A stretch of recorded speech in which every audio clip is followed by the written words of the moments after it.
update tayo ngayon sa ano natin, sa project. So ayun na, pinatanggal na natin yung mga pipes, yung mga scaffold na pinantungan din sa loob. Ito yung mapapasin natin na alis tanggal na lang.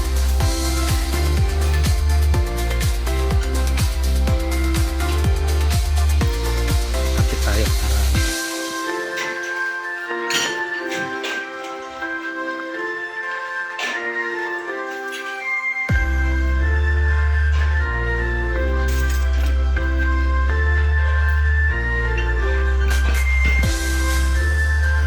so may canopy pa rin pala tayo dito. Ayan.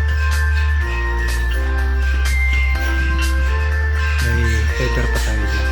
So ito access na para pag nangamis yung pwede ba lang dito sa likod sa middle.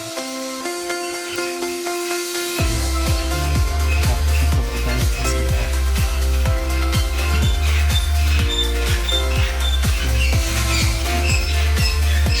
ito yung project pala natin ng Misileo sa dalawang tao nito.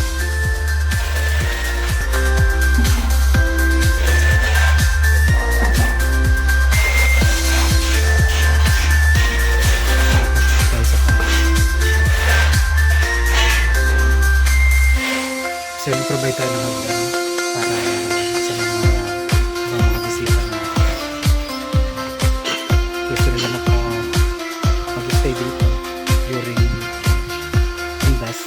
So yan, medyo maliit yung area. So dalawang family na ito na binombay. So yung deck natin, naglagay tayo ng pinaka-pitch. Yan, para may upuan sila dito. May mga abang na tayong dawit para sa division ng upuan. So ito, ganun din. Yan, may upuan din yun. Side bench.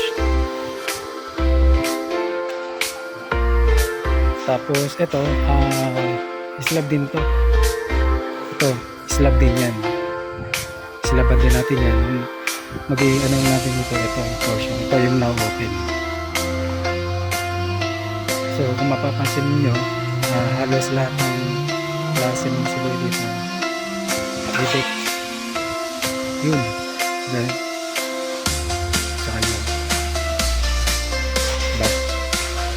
so simple lang yung concept ng Misileo dito.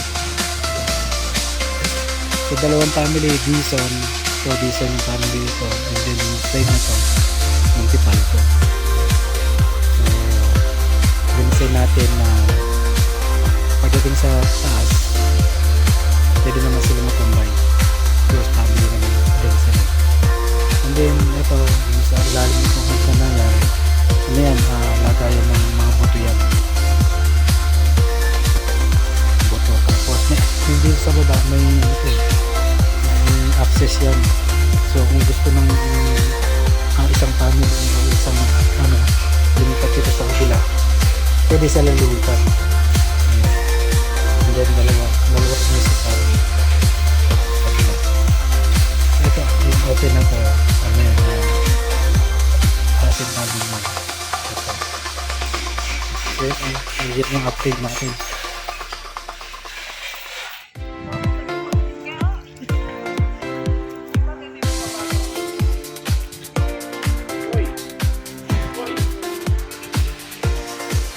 So yan, ito na update natin.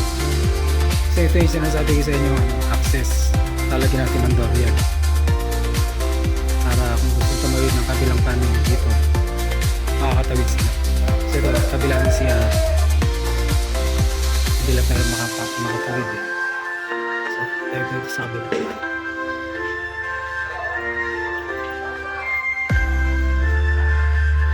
Ayan. So ito na yung update ng Misileo natin. Ito, ang balang natin dito, i-open muna natin itong area na to para makapag-asinta sila dito sa center na to, sa hagdan. Nangyayari dyan, pag naasinta nila, dahil dalawang family yung owners nito, yung sila may mga pintong to. So lalagyan nila ng cover lang natin ng pinaka lapida or mga sign, name tag. Pero open siya. Tapos pag may ilalagay na buto ng mga nagsipanaw, ilalagay dyan sa loob na yan. So yan. Sa kabilaan ang CR na natin. At meron sa pinasitsin.